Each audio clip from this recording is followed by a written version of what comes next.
약함이 능력입니다 라고 하는 제목으로 말씀을 나누도록 하겠습니다. 리더심이라고 하는 제목의 책이 있어요. 정현천이라고 하는 분이 쓰신 책인데요, 그래서 저자가 이런 이야기를 합니다. 어느 대기업 회장이 이런 얘기를 했다는 거예요. 한 사람의 천재가 10,000명을 먹여 살린다 라고 했다는 거예요. 이 말은 기술과 창의성 그리고 경영 능력이 뛰어난 인재의 중요성을 강조하고자 했던 말인데요, 그런데 그 책의 저자가 이런 얘기를 합니다. 물이 없으면 배가 뜨지 못하는 것처럼 한 사람의 천재를 천재로 만드는 것은 바로 그 10,000명이다. 10,000명으로 일컬어지는 사람들이 필요로 하는 것, 그들이 원하는 것이 무엇인지 제대로 알지 못하면 그들을 먹여 살리기 이전에 천재 자신도 먹고 살 수가 없다는 거예요.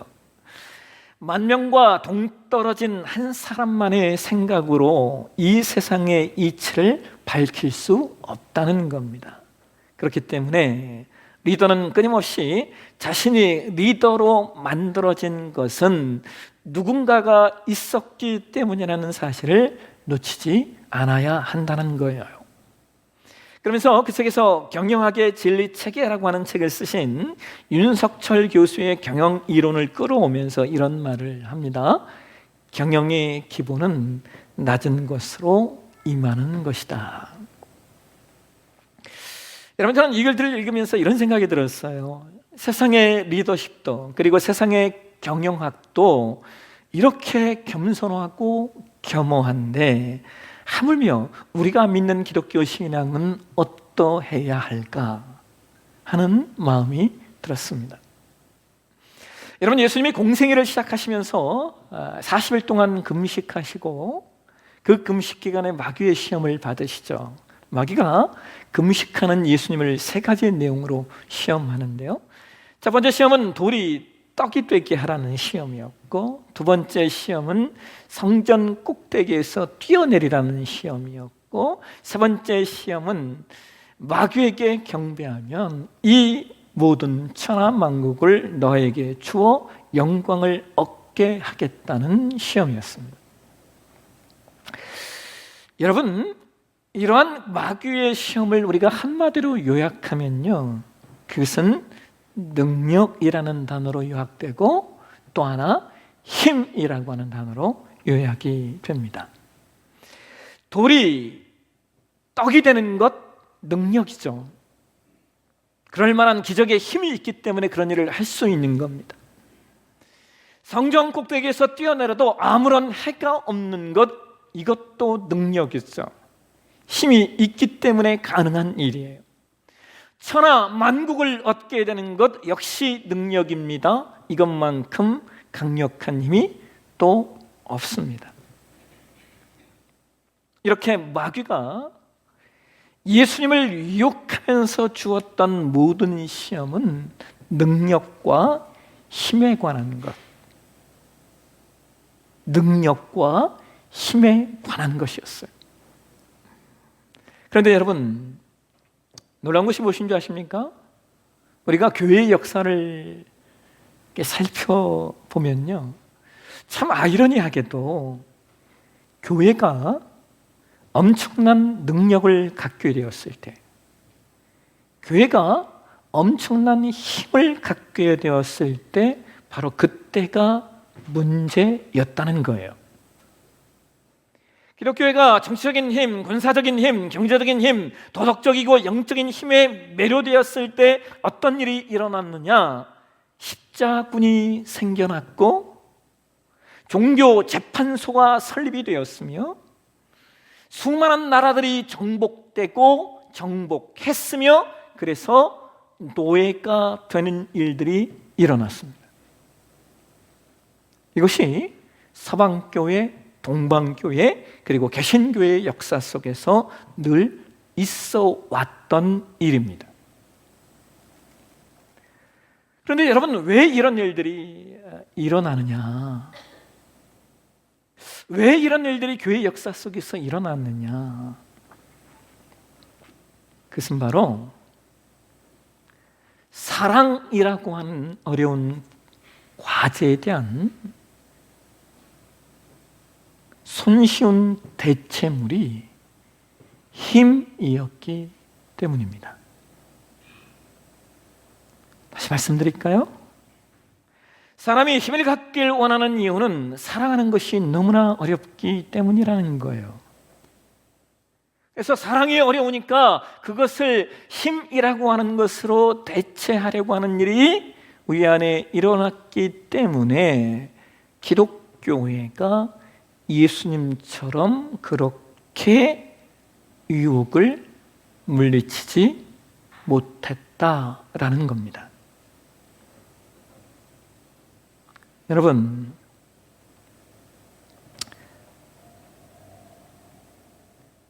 하나님을 사랑하는 것보다요, 하나님과 같은 능력자가 되려는 것이 더 쉽습니다. 사람을 사랑하기보다는 사람을 다스리는 것이 더 쉽습니다.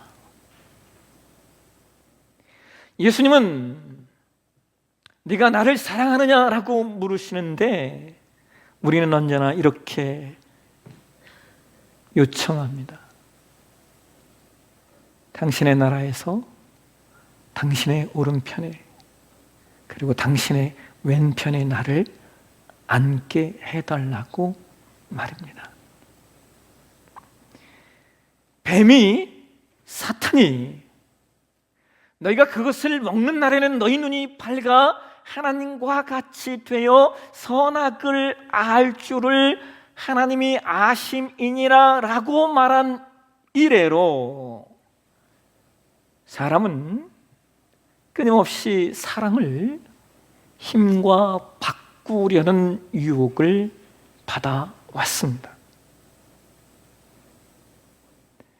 그래서 여러분, 교회의 역사 가운데 가장 고통스러운 역사는 사랑 대신 힘을 선택했을 때예요. 십자가 대신 지배를 선택했을 때라는 거예요.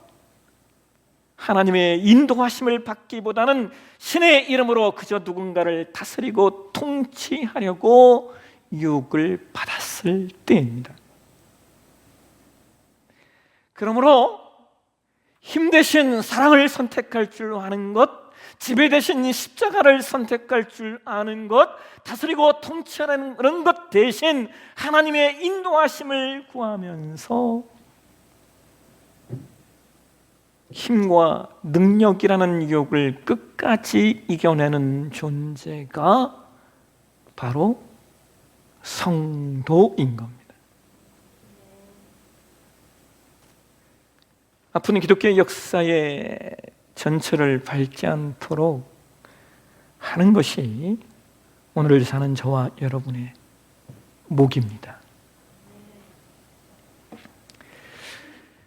네, 여러분, 그럼에도 불구하고 이러한 삶을 살아내는 것이 얼마나 어려운지요.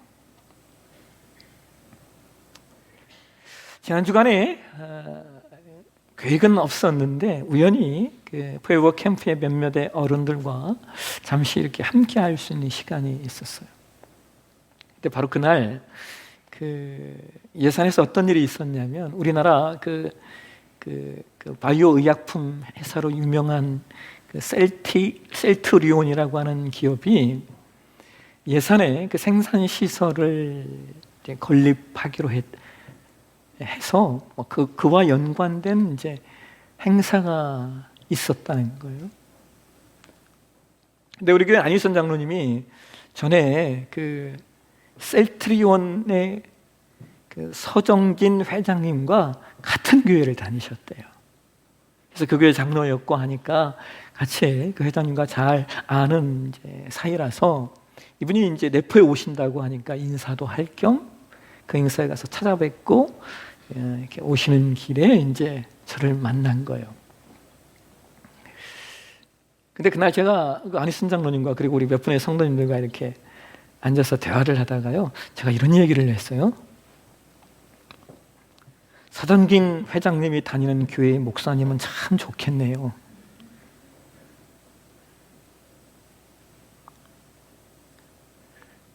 여러분, 제가 그 말을 해놓고요, 시간이 지난 다음에 제가 얼마나 후회했는지 아세요? 제가 부끄러웠어요. 내가 왜 이런 얘기를 했을까 하는 생각을 해보니 여전히 제 안에 힘의 논리가 있는 거예요. 그렇게 대기업의 회장님이 우리 교회에 다닌다면 얼마나 헌금을 많이 하실까? 그렇게 능력 있는 분이 우리 교회에 다닌다면 우리 교회가 얼마나 많은 혜택을 입을까 하는 힘의 논리가 제 안에 자리 잡고 있다는 것이죠. 여러분, 오늘 우리가 봉독한 말씀은 사도 바울이 자신의 사도직을 변호하는 과정에서 나온 말씀이에요. 무슨 말이냐면 당시 교회 안에 바울의 사도됨에 대한 이견이 있었어요. 왜냐하면 바울은 예수님의 12제자군에 들어가지도 않고 예수님께 가르침을 받았던 적도 없기 때문이죠. 오히려 예수 믿는 사람들을 핍박하던 사람에서 복음 전도자로 변화된 경우이기 때문에 초대교회 안에 사도 바울의 사도직에 관한 여러 이견들이 있었던 거예요. 그래서 사도 바울이 고린도후서 10장부터 시작해서 자신의 사도직에 대하여 자신을 스스로 변호하는데 그 내용에 이어지는 말씀이 오늘 저와 여러분이 봉독한 말씀이에요. 우리가 오늘 고린도후서 12장을 읽었는데 여러분 고린도후서 11장으로 한번 가보세요. 고린도후서 11장을 후로 가시면 16절 그 이하의 말씀 16절 바로 앞에 여러분이 갖고 계신 성경의 대부분에 이렇게 제목을 달아놨을 거예요. 뭐라고 달았습니까? 바울의 참된 자랑이라고 제목이 붙어 있습니다. 바울이 자기 자랑을 하고 있다는 거예요. 그런데 그 자랑을 참된 자랑이라고 표현하고 있어요. 여러분, 왜 이 바울의 자랑을 참된 자랑이라고 표현하고 있냐면 바울의 자랑이 보편적인 사람들의 자랑과는 달랐기 때문이죠. 여러분, 바울이 무엇을 자랑하는지 한번 보실까요? 우리 함께 좀 길지만 고린도후서 11장 23절에서 30절까지의 말씀 한번 보도록 하겠습니다. 같이 한번 읽겠습니다. 그들이 그리스도의 일꾼이냐 정신없는 말을 하거니와 나는 더욱 그러하도다. 내가 수고를 넘치도록 하고 옥에 갇히기도 더 많이 하고 매도 수없이 맞고 여러 번 죽을 뻔하였으니 유대인들에게 40에서 하나 감한 매를 5번 맞았으며 3번 태장으로 맞고 1번 돌로 맞고 3번 파산하는데 일주야를 깊은 바다에서 지냈으며 여러 번 여행하면서 강의 위험과 강도의 위험과 동족의 위험과 이방인의 위험과 시내의 위험과 광야의 위험과 바다의 위험과 거짓 형제 중의 위험을 당하고 또 수고하며 애쓰고 여러 번 자제 못하고 줄이며 목마르고 여러 번 굶고 춥고 헐벗었노라. 이 외에 이런 거사하고 아직도 날마다 내 속에 눌리는 일이 있으니 곧 모든 교회를 위하여 염려하는 것이라. 누가 약하면 내가 약하지 아니하며 누가 실족하게 되면 내가 애타지 아니하더냐. 내가 부득불 자랑할진대 내가 약한 것을 자랑하리라. 아멘. 여러분, 바울은 약한 것을 자랑하는데요. 근데 여러분, 이게 이해가 되세요? 약한 게 뭐가 자랑이 됩니까? 세상에서 여러분 약한 게 자랑거리예요? 아니요, 부끄러운 거 아니에요? 그런데 그렇지가 않다는 거예요. 아주 탁월한 산업 디자이너 가운데요, 그 패티 무어라고 하는 분이 계셔요. 이분은 오늘날 그 디자인 업계의 새로운 패러다임을 형성한 유니버설 디자인의 어머니로 불리는 분입니다. 여러분이 유니버설 디자인이 뭐냐면요, 우리말로 번역하면 범용 디자인이에요. 이것은 어떤 제품이나 어떤 건축이나 혹은 어떤 시설, 환경, 서비스 등의 것들을 설계하고 디자인할 때 사람의 어떤 장애나 혹은 언어나 나이나 어떤 뭐 인종 같은 것으로 제약받지 않도록 하는 모두를 위한 설계를 해야 한다라고 하는 것이 이 유니버설 디자인이라는 거예요. 그런데 패티 무어가 그와 같은 모두를 위한 설계를 최초로 주장하게 된 이유가 뭐냐?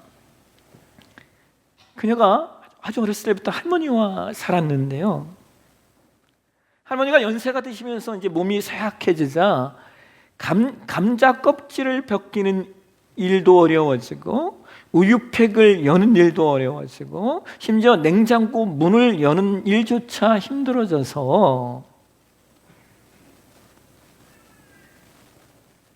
할머니가 요리의 즐거움을 점점 포기하시더라는 거예요. 그래서 그녀가 디자이너이기에 자신의 그 회사에 이렇게 제안을 했대요. 연세가 드시고 관절염이 있는 분들이 쉽게 문을 열 수 있는 그런 냉장고 문을 디자인하자고 제안을 했답니다. 그랬더니 그 회사가 이렇게 얘기했대요. 우리는 그런 사람들을 위한 디자인은 하지 않습니다. 이 말에 패티 무어가 충격을 받았대요. 그런 사람들이라고? 그래서 그녀가 결단을 내요. 나는 그런 사람들을 위한 제품을 디자인하는 그런 사람이 되겠다. 그녀가 그 일을 위해서요, 먼저 노인들의 삶을 체험하기를 원해요. 그래서 이 베티메오가요, 자신의 머리부터 발끝까지를요 80대 할머니로 만드는 거예요. 완전히 그렇게 80대 할머니로 자기의 몸을 그거 하시는 분들에게 의뢰를 해가지고 그거 하시는 뭐 하는 거예요? 이거 하는 거, 예? 변장? 아니 분장, 예, 분장하시는, 분장이란 단어가 생각이 안 나서 분장하시는 분에게 의뢰를 해가지고요, 자기 온몸을 80대 할머니로 만든 거예요. 그러고선 그 분장으로 가지고 젊은이 중심의 사회에서 살아보기로 결정을 하는 거예요. 그녀가 한동안 그 삶을 살면서요, 뭘 배웠냐면요, 얼마나 많은 거부와 얼마나 많은 증오와 심지어요 맞기까지 했다는 거예요. 그것을 체험하고 나서 그녀가 이런 얘기를 해요. 사람이 힘이 부족해서 문을 열지 못한다면 문제는 나약한 근력이 아니라 바로 그 문에 있다. 장애란 사람들이 만드는 제품과 건축에 의해서 충분히 극복될 수 있다. 여러분, 그 외에요, 그녀를 통하여 놀라운 일들이 일어납니다. 그녀의 디자인이 미국의 대기업인 제너럴 일렉트릭이라고 하는 대기업부터 시작해가지고요, 미국의 수많은 기업에 적용되기 시작했고, 그래서 그 기업들이 그녀의 도움으로 제품들을 개선하고 차별화하면서 그 결과 엄청난 수익이 늘어났고, 또 기업들이 엄청나게 성장을 했다는 거예요. 그러니까 여러분, 약한 것은 부끄러운 게 아니에요. 왜냐하면 우리가 함께 개선해 가면 되기 때문입니다. 무엇보다 사도 바울이 고린도후서 11장 30절에 나는 약한 것을 자랑한다 라고 말할 수 있는 이유가 뭔지 아세요? 오늘 우리가 봉독한 말씀이에요. 고린도후서 12장 9절과 10절에 바울이 이런 얘기를 해요. 우리 이 말씀을 이번에는 그 현대어 성경으로 한번 보실까요? 예, 같이 한번 읽겠습니다. 그때마다 하나님께서는 이렇게 말씀하셨습니다. 안 된다. 그러나 내가 너와 함께 있으마 내게 내리는 은총은 그것으로 충분하다. 내 능력은 약한 사람에게 가장 잘 나타난다. 이제 나는 내 약한 것을 기쁘게 자랑합니다. 나의 힘이나 능력을 나타내 보이기보다는 그리스도의 능력을 생활로 증거하는 것을 기쁘게 여기고 있습니다. 나는 모든 것이 그리스도를 위한 것임을 알기에 그 가시도 모욕도 고통도 박해도 어려움도 온전히 기쁘게 받아들입니다. 내가 약할 때 나는 강하기 때문입니다. 무력해질수록 나는 그만큼 더 그리스도를 의지하기 때문입니다. 아멘. 여러분, 왜 약함이 자랑일까요? 여러분, 왜 약함이 강함일까요?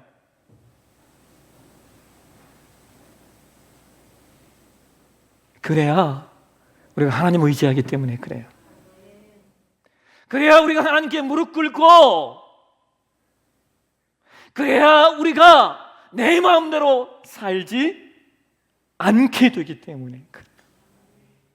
내가 무력해질수록 더욱 하나님을 의지하게 되는 거예요. 내가 때로 연약해져야 더욱 영적인 사람이 되는 겁니다.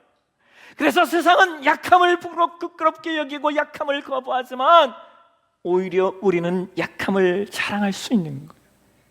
왜냐하면 바로 그 시간에 전능하신 하나님의 손길을 내가 경험할 수 있게 되었고, 바로 그 시간이 우리와 함께 하시고 나와 동행하시는 그 하나님, 나와 친밀해지기를 원하시는 그 하나님의 소원이 내 삶 가운데 이루어지는 시간이 되기 때문이에요. 그래서 여러분, 우리가 걸어가는 이 믿음의 여성이 세상 사람들이 그렇게 강조하는 상향지향적인 길이 아니라 오히려 십자가에서 끝나는 하향지향적인 길이 되셨으면 좋겠어요. 여러분, 이 말은 나 자신을 학대하라는 말이 아니에요. 그저 고통받고 가난해지라는 말도 아니에요. 이것은 이 하향지향적인 길이 바로 예수님이 걸으셨던 길이기 때문입니다. 여러분, 저는 여러분의 삶에 하나님의 풍요가 임했으면 좋겠고, 여러분의 삶에 누르고 흔들어 넘치도록 하시는 하나님의 부요하심이 있기를 위해서 기도합니다. 그러나 우리가 이것은 놓치지 않아야 돼요. 우리의 시선이 낮은 곳을 바라볼 줄 아는 그 시선, 우리의 풍요가 기꺼이 주고 나눌 수 있는 그 풍요, 우리의 높음이 지극히 작은 자 하나를 섬길 수 있는 그 섬김의 높음이 되셔야 합니다. 그래서 예수님처럼 지극히 낮아질 줄 알고, 지극히 누군가의 발을 씻길 줄 알고, 지극히 약함의 그 온전한 능력, 약함의 그 참된 능력을 우리의 삶으로 보여줄 수 있는 저와 여러분이 되시길 주의 이름으로 축원합니다. 기도하겠습니다. 하나님, 오늘도 주의 말씀 가운데 우리를 세웁니다. 우리가 걸어가야 될 이 믿음의 여정이 무엇인가? 우리가 다시 한번 우리의 이정표를 정합니다. 하나님, 나로 인하여 세상이 복을 받았으면 좋겠습니다. 나로 인하여 세상이 기뻐할 수 있었으면 좋겠습니다. 세상을 변화시키는 길은 상향지향적인 길이 아니라 하향지향적인 길임을 기억하게 하시고, 그래서 우리가 걷는 이 모든 믿음의 여성이 복되게 하옵소서. 걸어가신 예수님의 이름으로 기도합나이다. 아멘.